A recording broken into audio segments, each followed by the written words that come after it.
welcome. We are so glad that you've joined us for what we think will be a really fun and engaging presentation. Before I introduce my co-presenters and myself, I'd like to just make a few little announcements.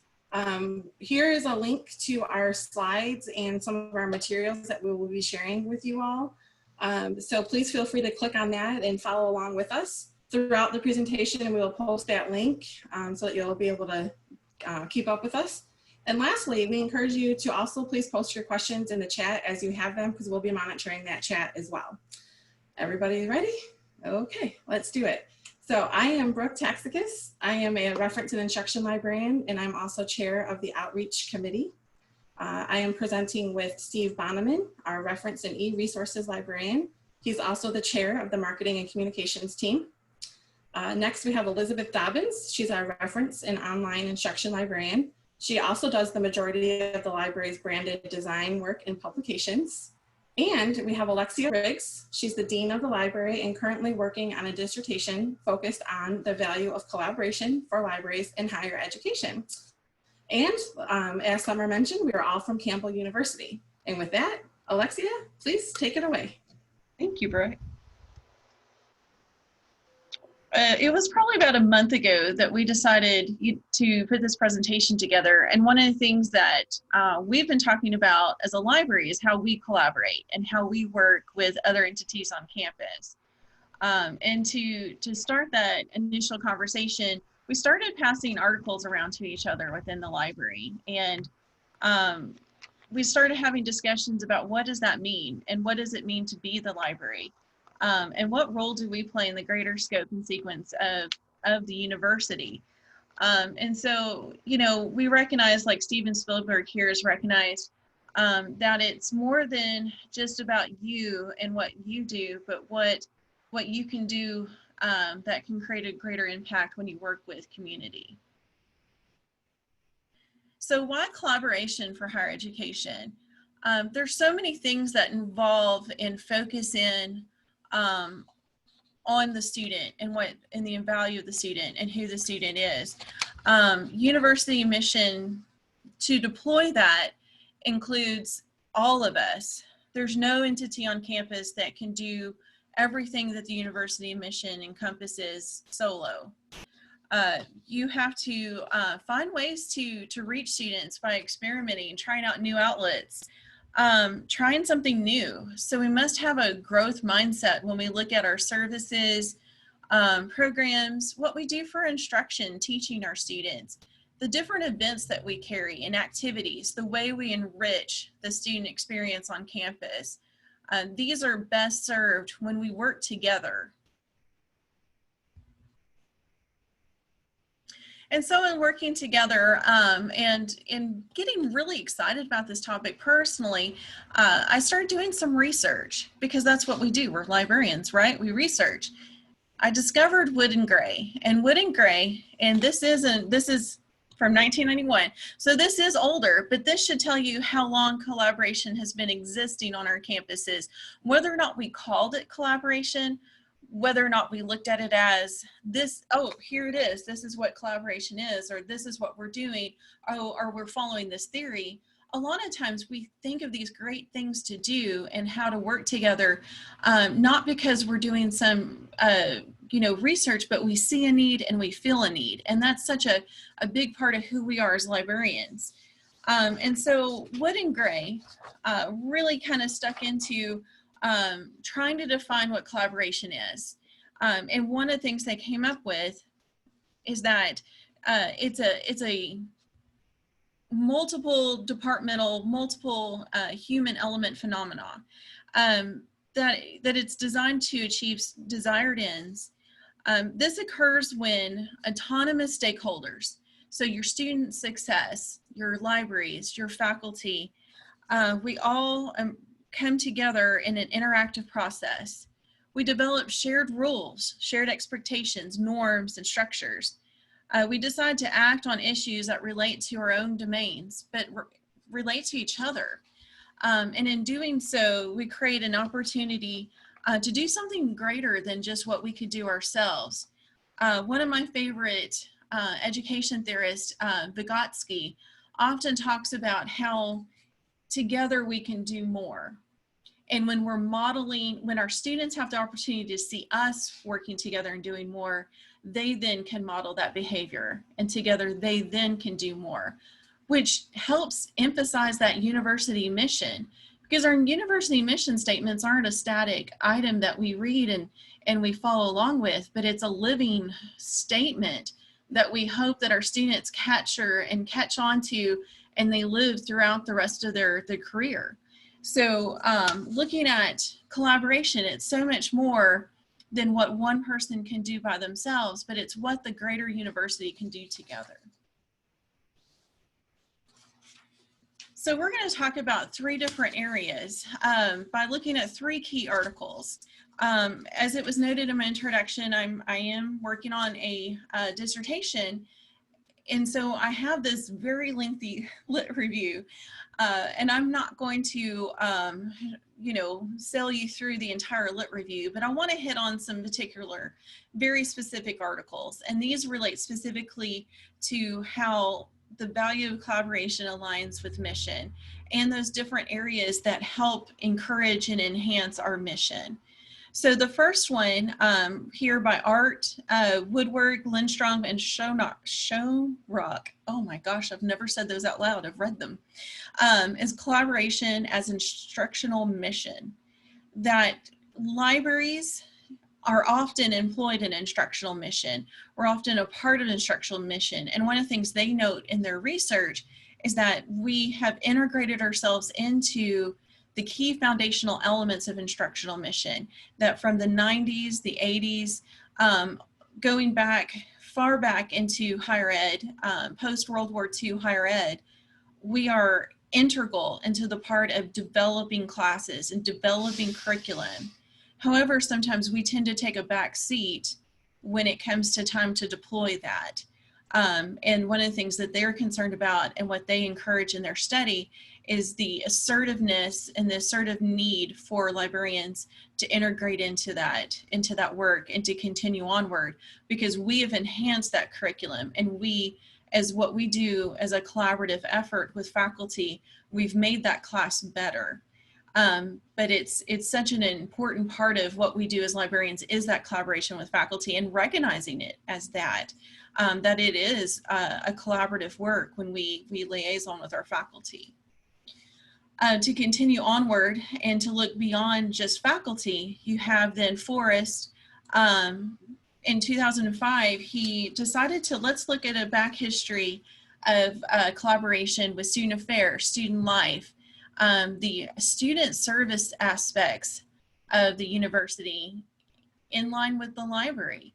And what's interesting is he found that the ACRL standards for libraries in higher education, they have several key elements that note and push out the value of collaboration. And that's the same case for student life, that the American College Personnel Association, their statement of ethical practice includes nearly item by item, same or similar goals to what we want to employ in library practice, and the goals that we have listed with ACRL, that they are looking at collaboration, they are looking at enhancing student learning, that they are wanting to promote student growth. And in having that, Forrest notes that collaboration is missional, not just for the library, and it's missional not just for student success, but if it's missional for both of them, then it's become a university mission. And then when it's a part of that greater university mission, then it doesn't become optional, in his opinion, that this becomes something we absolutely must be insistent upon doing. And in collaborating and working together, we can look at how we can enhance the different parts of who we are in the university.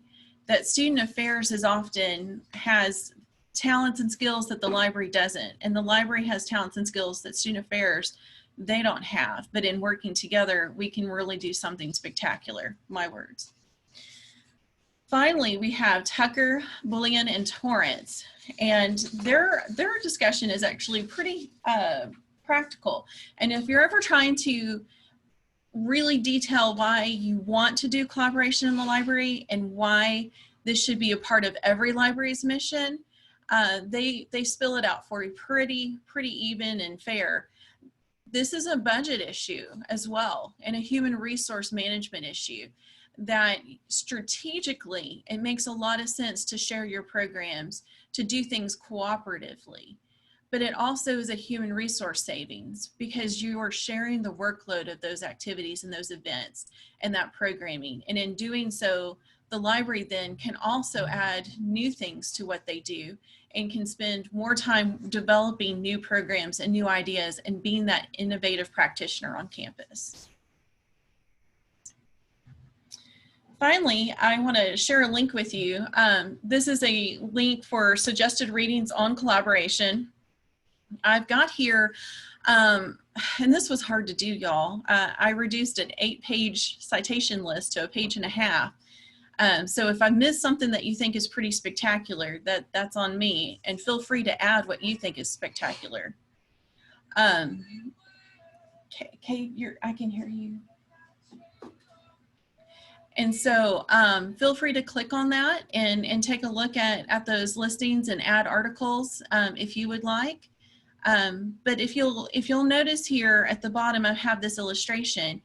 The value of collaboration and the value of the work that we do as librarians is in the collective interest of our stakeholders, and that us as stakeholders in the university, when we gather together and form an alliance, it truly does help improve the overall mission and work of the university.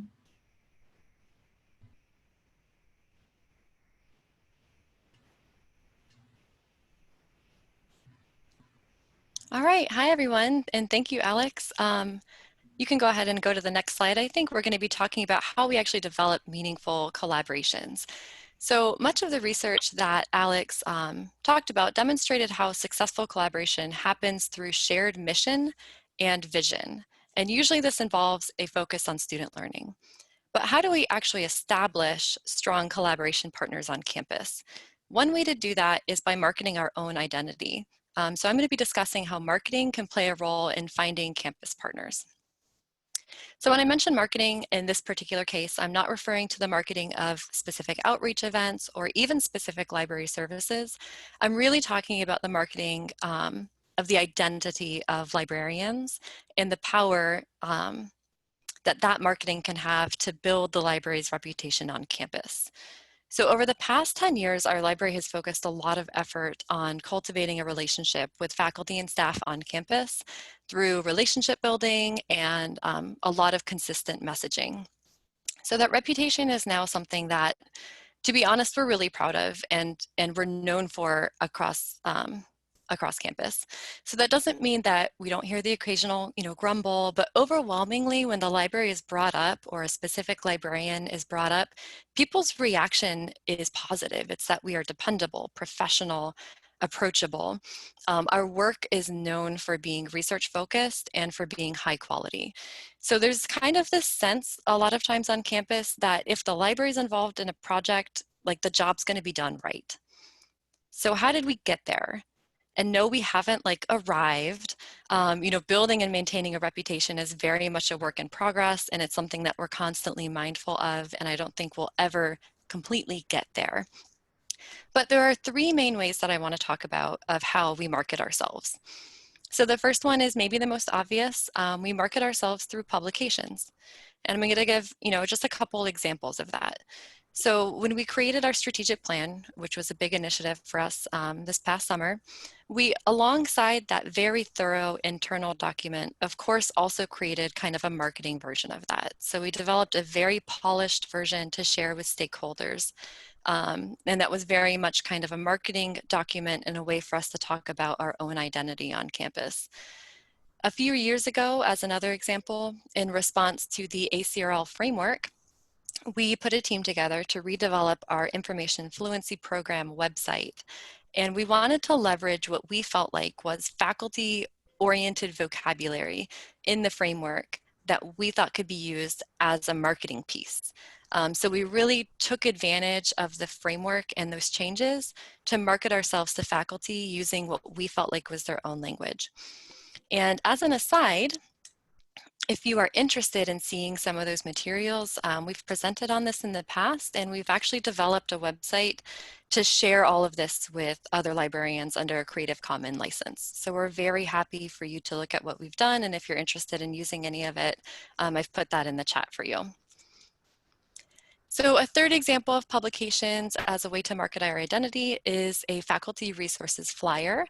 And you'll see in the slides, there's kind of a thumbnail of that right now. I'm not gonna click into it during this presentation. Oh, that's fine too. So Alex, gave a good example that if you are following along in your own slides, or if you wanna come back to our presentation later, you're able to click that thumbnail and you can actually go to the full version of that faculty resources flyer. But even in the thumbnail, you may be able to see that although we're highlighting specific library resources and services, the overall message to faculty is broken down quite clearly. And in this case, it is that one, the library cares about and is an important partner in student learning, and two, that our services and resources are centered around research.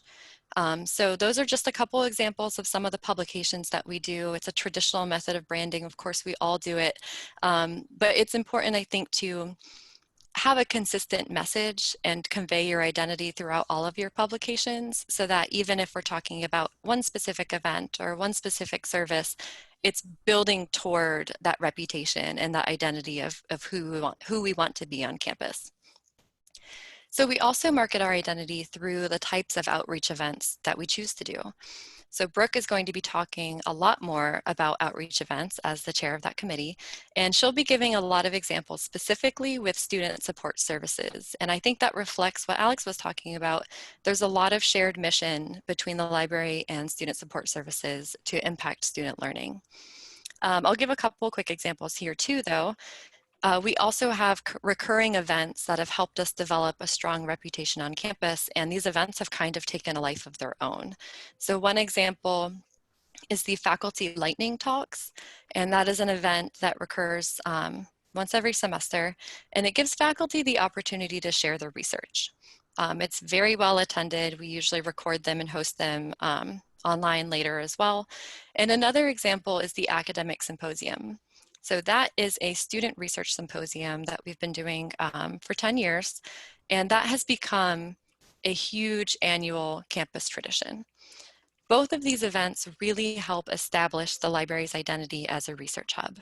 So we can publish about it, we can tell people that this is our identity, we can tie it into the framework, but these events are a physical reminder to people about who we are and what we're about.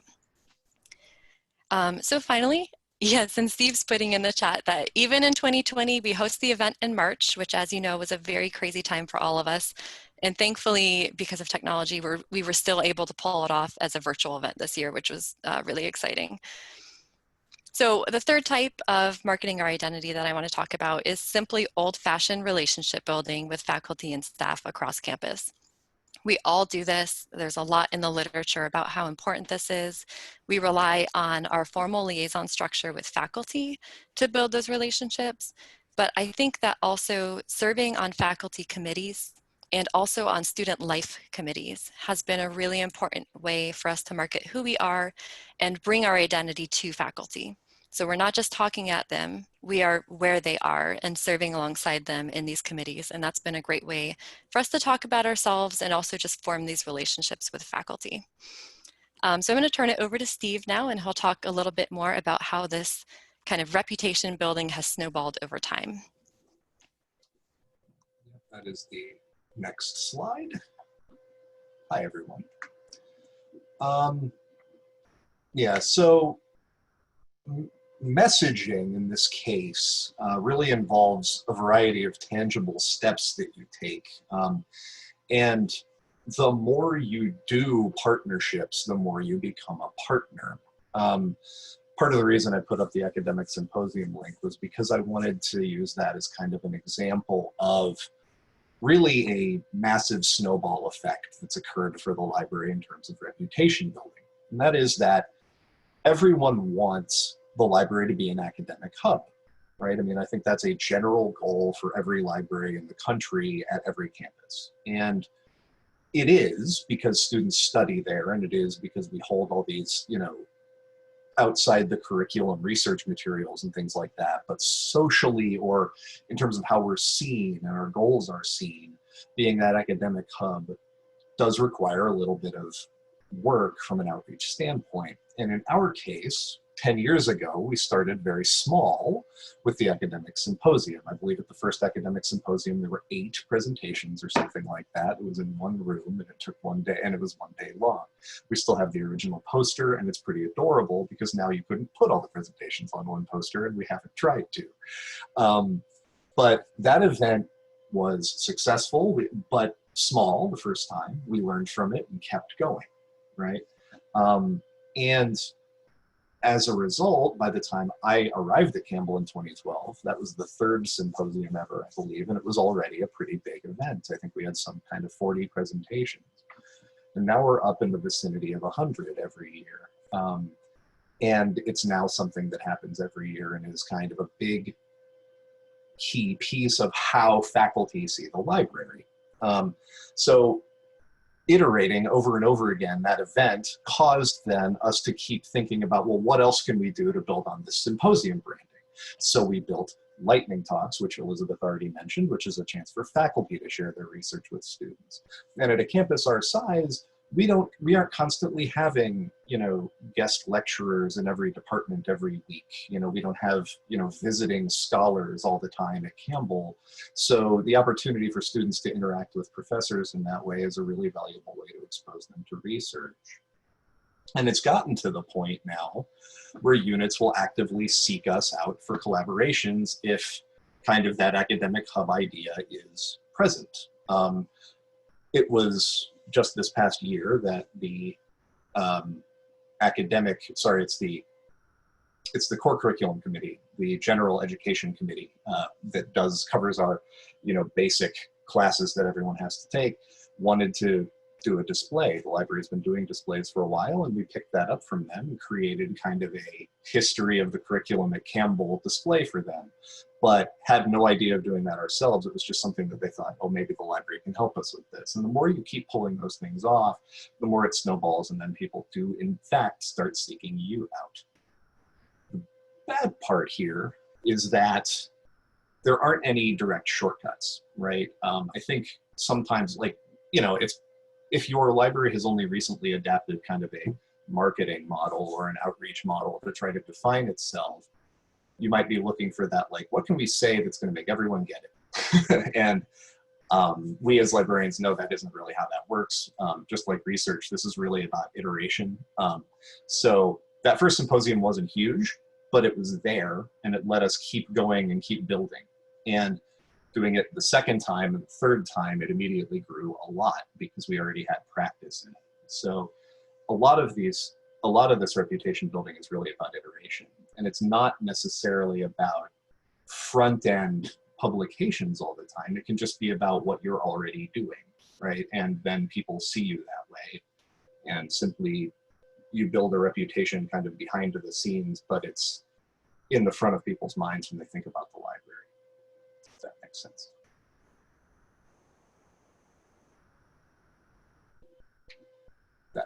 That does pass back to Elizabeth, I believe. Sorry. Yeah, thanks, Steve. So we're going to switch gears now a little bit and talk about how we can identify collaboration partners. So there definitely is that snowball effect where sometimes people just come to us, but we're still actively trying to identify partners on campus that align with our goals in the library. So in our Lit Review, Alex mentioned the Forest article, which was the second one, I believe. And that emphasized the necessity of collaboration between libraries and student affairs, specifically in higher education. So in this article, Forest underscored the similarity in mission, which Alex mentioned, between ACRL and ACPA, which is the leading student affairs professional organization. So that was on a very broad scope. But mission on a local kind of scope plays a really important role in finding a successful collaboration partner on campus. We all know that scope creep happens pretty easily in libraries. So it can be really important to focus in on the library's mission when you're planning services and outreach events. It is equally important to consider the library's mission when you're thinking about which collaboration partners to seek out. because this can snowball and sometimes even get out of control. And you don't want to get to the point where you're wondering why you're doing outreach events. How do they relate back to your mission after the fact? You kind of want to have that brainstorming session before you start planning and seeking collaboration partners. So first, think about your library mission. This isn't hard. Then think about your possible collaboration partners on campus, right? What is their mission? What are their priorities? What is their reputation on campus? Like, what does everybody know them for that we know they care about? And then just try to find the overlap in department goals. So oftentimes partnerships naturally form between the library and student success services or academic support services like the Career Center, the Writing Center, or Tutoring Center. But collaborations can come in other more unexpected places too. Counseling Services has been a collaboration partner with us in the past that has gone really well. Another example for us has been partnering with different student research committees or programs on campus, and we've done that quite a lot as well. So in the example on the slide, I've highlighted the overlap between our library's mission and the mission of student success on campus. And I'm not going to read both of them, but you'll see in bold, you know, both of us have a strong emphasis on developing student learning and a focus on academics as well as other types of professional growth. So of course, student success has become one of our frequent partners in planning events, which Brooke will talk about a little bit more at the end of the presentation. And I'll turn it back to Steve for just another slide.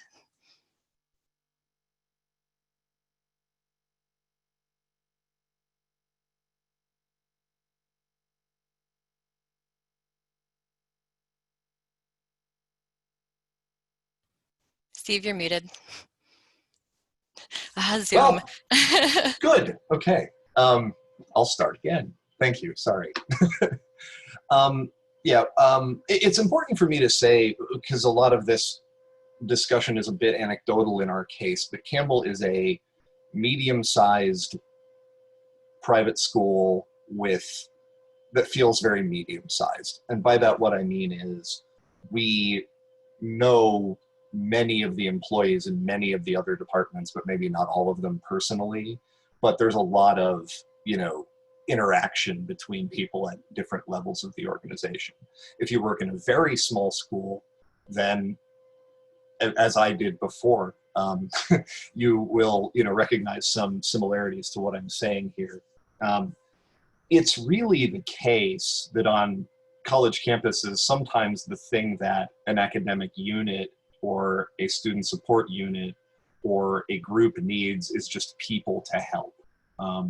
And given that the library is seen as a helping unit and we have lots of different ways we can help, whether that's because we've established a makerspace or whether that's because we have technology or because we have rooms people can use or because we have just, different kinds of expertise represented within our staff, we end up with a relatively wide array of assets that we don't always think of as our library assets. This is similar to when when Wesley wakes up in The Princess Bride and he asks them if they're going to storm the castle, what their assets are, and they don't tell him everything they have. That was the key to his plan was, oh, well, why didn't you say we had a wheelbarrow, right? And that's, sometimes you can find expertise in strange places. And because your library has probably some number of student workers, you have some number of staff serving on campus-wide committees, that includes your faculty librarians or your librarians who serve on kind of wider groups on campus.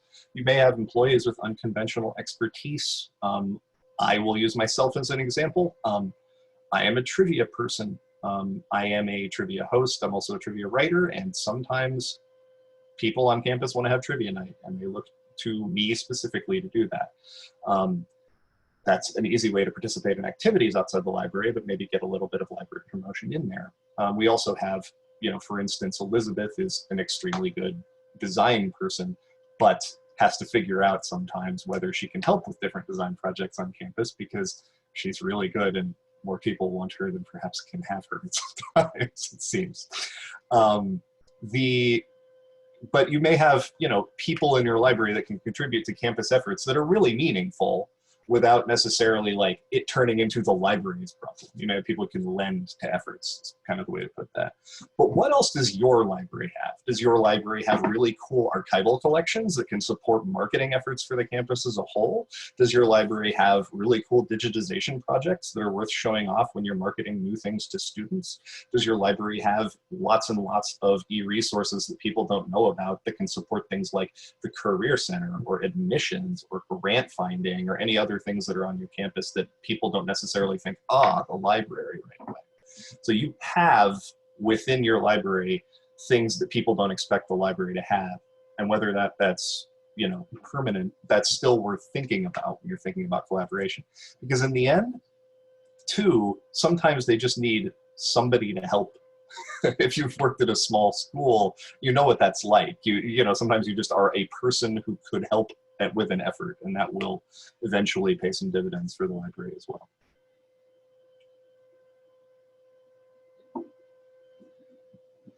All right, so we've got an activity for everybody to do. I know we've been chatting for 30 minutes, so it's really great to break this up and share ideas instead of us just talking about what we've done. So I'm putting another link in the in the chat, and that's going to a Google form.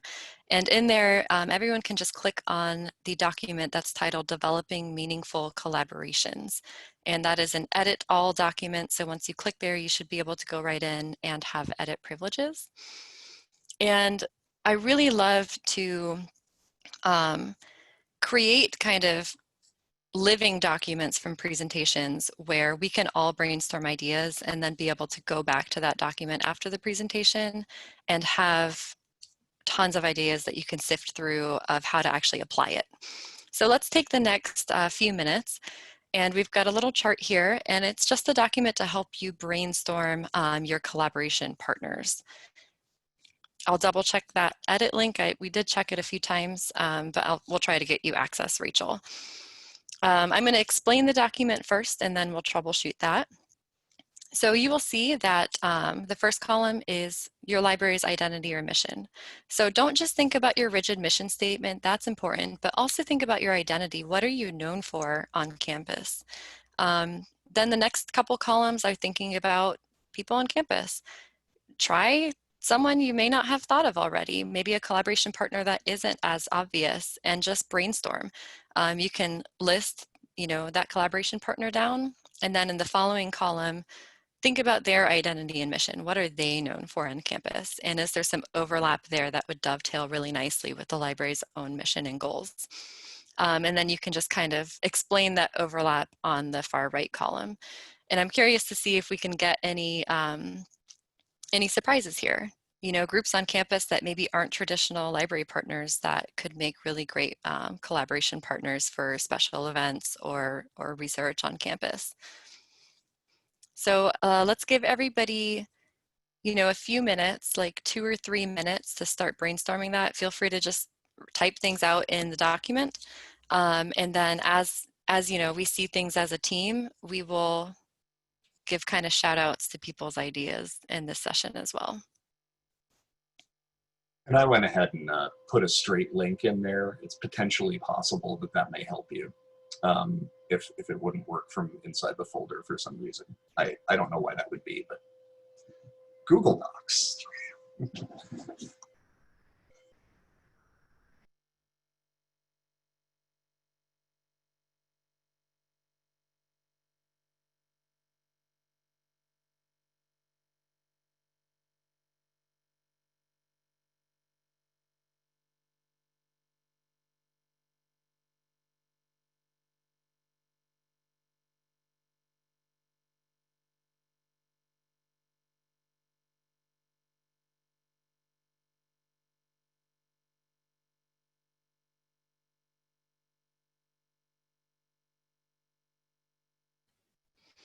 Yes, Rachel, I think that a lot of what you do in public libraries and what we do in academic libraries can transfer to one another.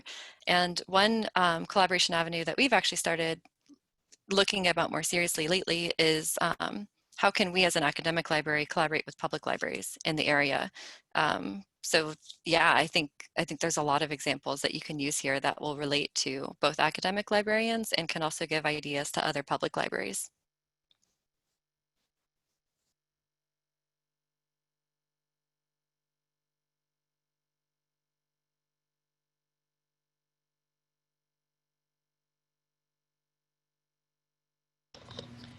And I'll note that when I was doing research on collaboration, public libraries came up far more often with successful stories of collaboration and empirical research that relates to the value of collaboration for public libraries. There's a lot of avenues there with museums. I was a president of the museum board of a museum in my previous town, and one of our favorite things is we would do a citywide collaborative event where children would do a scavenger hunt across the entire town. And so it was a way for promotion of multiple entities as well as getting them into the library and into the museum.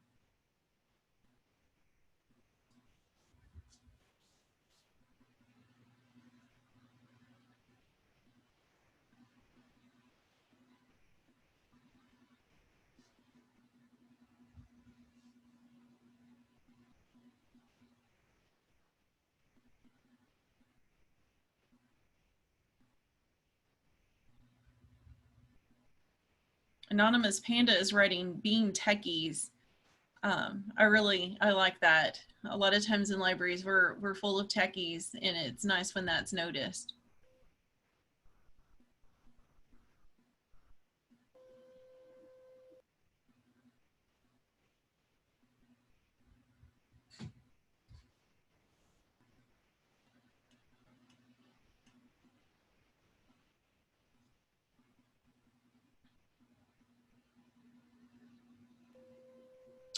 There are some funny, creative ones that I'm not putting on here, but on your campus, it may be that the library is known for being open really late, which creates collaborative opportunities for night events and things like that, because most offices aren't open so late.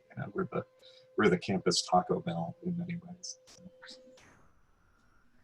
It could be anything, right, that you offer and are known for in a surprising way. Keepers of History, that's an interesting one. It's really nice when you are the default that people think of for archives and for preserving university as well as community history. I'm really interested in the one toward the bottom of the page, teaching for credit research electives and partnering with the Department of Civic and Community Engagement, coming up with ways to offer experiential learning and kind of a civic engagement with the library and academics. I think that's a great one. And if you end up doing something with that, I would love to hear about it.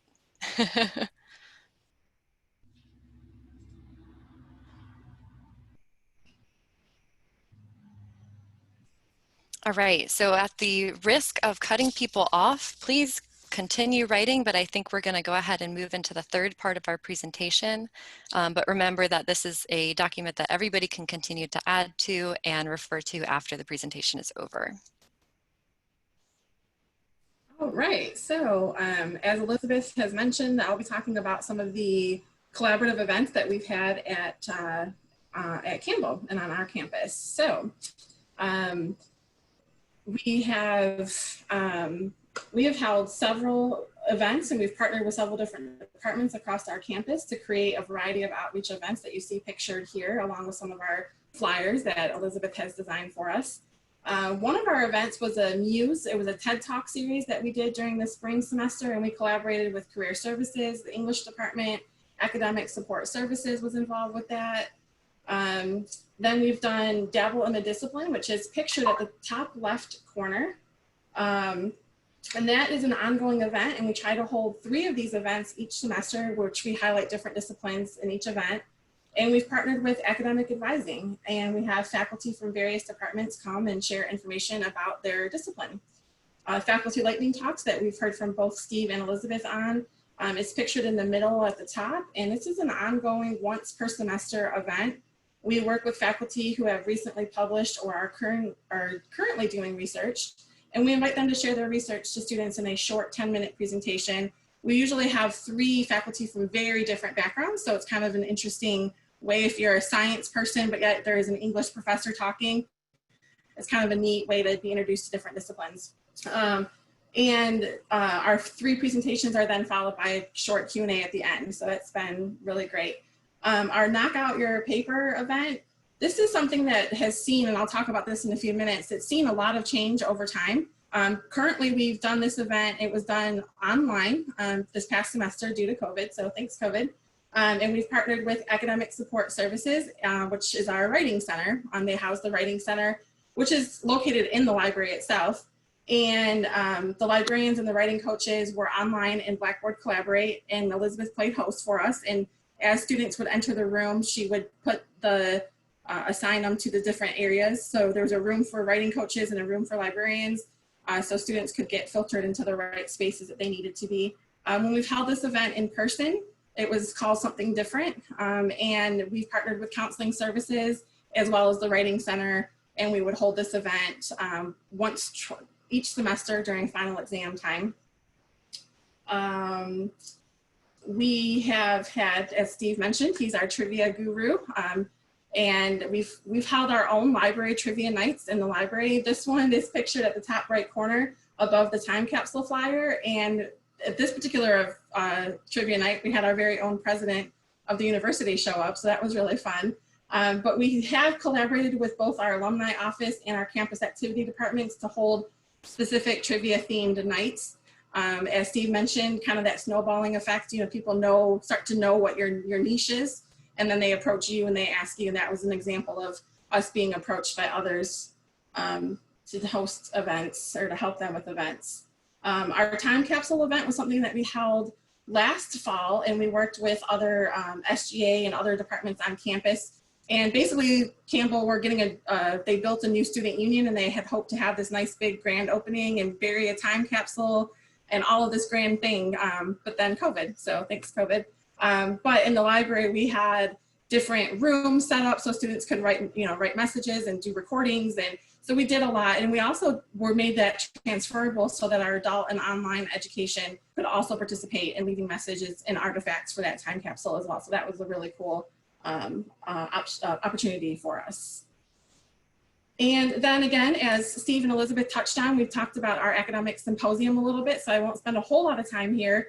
Just that this again is one of our biggest events that we have in the library, and it's very collaborative. We work very closely with our faculty. Not only are they nominating students to participate in our symposium, but they're also our judges for our different presentations who wish to be judged.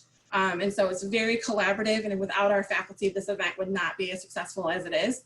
And as Steve mentioned, we did host this one online for the first time in March. So it was great to see it be successful online as well as it is in person.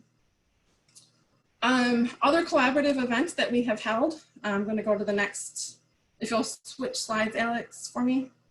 There was a symposium, there's some pictures of when we've had it in person. And then if you'll swap one more slide. Thank you. We're going to be talking, just touch a little bit on some of our other collaborative events that we've done. We've done a technology petting zoo where we've collaborated with Academic Computing Services.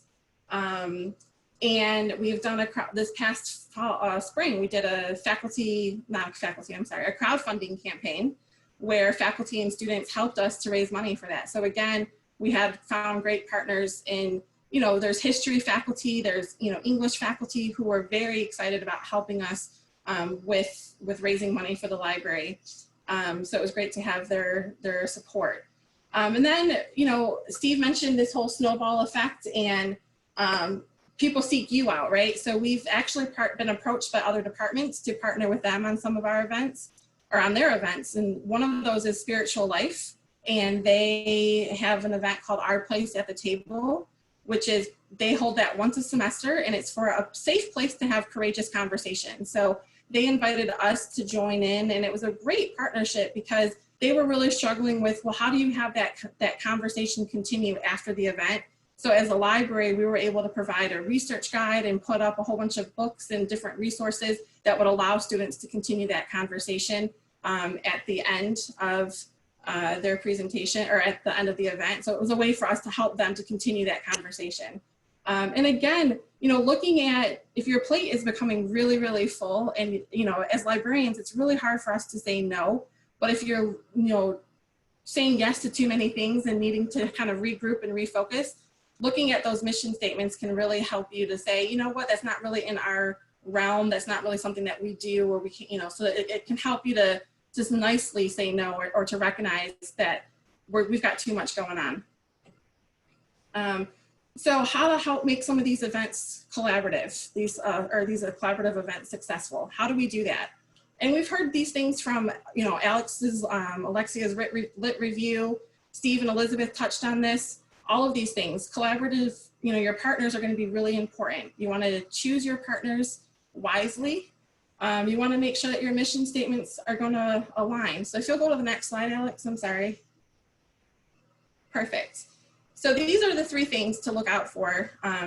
You know, making sure your partners are, you're choosing your partners wisely. Your mission statements align. And as Elizabeth and Steve talked about, it's really important to consider who you are going to partner with. Elizabeth did a great job at lining up our mission statement with student success. When we did the event with Spiritual Life on that Our Place at the Table, their focus was a lot like our focus as well. So it was really easy to say yes to that event. And, you know, knowing that your mission statements may not align completely, but you can certainly pick out different areas of things that highlight these bite-sized pieces that definitely highlight and stand out. And lastly, it's okay to make changes. You know, if things don't work, if they don't work well the first time, don't be afraid to change it again, and then even change it more. So one of our events that has seen many, many changes is this event that I talked about, this Knock Out Your Paper event. It didn't start off that way. It actually, we called it LNAP, which was Long Night Against Procrastination.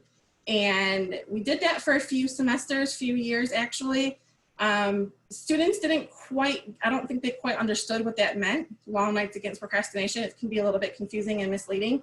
So then in 2019, we decided to change the name a little bit, keep the message the same, as far as we're going to provide research help, writing help, counseling, like stress management help, but change it to research party. Like maybe changing the name would be a little bit more identifiable. We still didn't quite see the attendance and have the success that we had hoped for. So COVID, really, thanks COVID, helped us to kind of change things up a little bit, and we got to hold the event online. And instead of calling it Research Party or LNAP, we just abandoned that whole theme and just went with something way different, which was Knock Out Your Final Paper. And we were able to hold that event online successfully. We saw more people at our online event than we did in our person-to-person, face-to-face event. So it was a great change up for us, and we are going to continue to do that online this fall. We're going to even try and do a second one during midterms, and so then they'll also get the help at the end there. So I know we just have a few minutes, but we, if you want to go to the last slide, Alex, we had hoped to do some more activity building and sharing out. There is another Google Doc that if you want to, I'll put the link in there. If you want to go to that real quick, you can. It's another one of these living documents that we can keep adding to throughout. But if anyone wants to unmute, we would love to hear from you in these last couple of minutes that we have. And what kind of events are you doing? What has been successful? What hasn't been? You know, just maybe share, or if you've got questions at this time for us, maybe unmute, or you can type your questions in the chat. But this is the time for you where I'm going to mute and hear from you guys.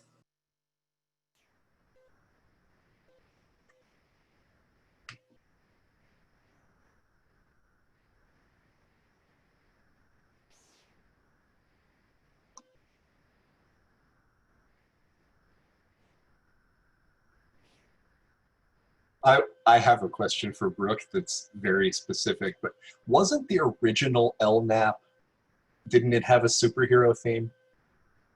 Yes. And now the superhero theme came back in the summer. Like, that makes me laugh because, yeah, it was like Spider-Man before it was the owl, right? Like, Yes, that is true. Our very first rendition of LNAP was a Spider-Man theme. Yes. So yes.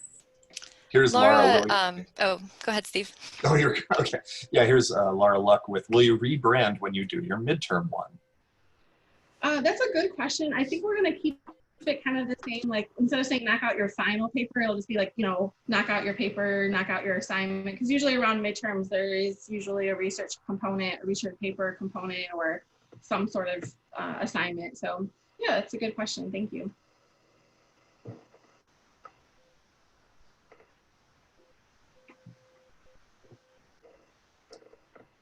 Well, hopefully you guys will, we've shared our links to our presentation with you, as well as there's our folder that has all of our living Google Docs, if you will. So we would love for you all to add your input and your thoughts into these different Google Docs and revisit those as often as you need to. Those are going to stay up, and we'd love to hear from you and see what kind of successful events or maybe not so successful events and what collaboration you've done. Because I know we're not the only ones that are collaborating with other departments and other things around campus, other people. So yeah, please share for sure. Oh yeah. Yeah, I've always felt like there's more opportunity for collaboration with like intramurals or different things of that nature. Yeah, that Super Smash, that Google Doc someone did put in there was student clubs, and that is one area we haven't really collaborated much with, like with our student recreation and things like that. So, but when COVID hit, they were like, we need to do trivia night. Where's Steve? yeah. that kind of thing absolutely happens. Like it when you need something that you didn't know you needed, all of a sudden. So Summer had asked a little bit more about the Dabble in the Discipline, and that event actually started with us, and we had the idea of, because we're the academic hub as a library, and so or we're often thought of the academic hub. So we had come up with this idea about having different faculty come and kind of share information about their different disciplines, and academic advising started to becoming their own department on campus and really needed to start kind of doing some things on their own. So we partnered with them at first, and now they're kind of taking the lead on that. They're reaching out to the faculty. They're the ones that have, it outgrew the library space actually. So they found an alternate space for us to use. So the library were involved a little bit, but not nearly as much as we used to be. And yeah, they certainly will work for public libraries, Laura. Great. Well, thank you everyone so much. I think we're a couple minutes over, and I think it's important to respect the time of the next presenters. But if you have more questions or just want to get in touch with us, our email address, of course, is in the, I'm sure it's in the NCLA program somewhere, but it's also on our slides at the beginning and at the very end of the slides. So feel free to reach out to us. We're happy to chat with you. Yeah, thank you all. Hopefully you all have a great rest of your conference as well and attend lots more sessions. I know I will. And thank you, NCLA, for giving us this opportunity. Yeah, thank you to the presenters. You all did a fantastic job. That was really interesting. And thank you to everyone listening. We will be getting ready for the next session now. So if you're staying in this room for the next session, feel free to stay and wait for it to start. But otherwise, make sure you're in the right room for your next session. I will post the schedule in the chat if you haven't decided where you're going. Thank you, everyone.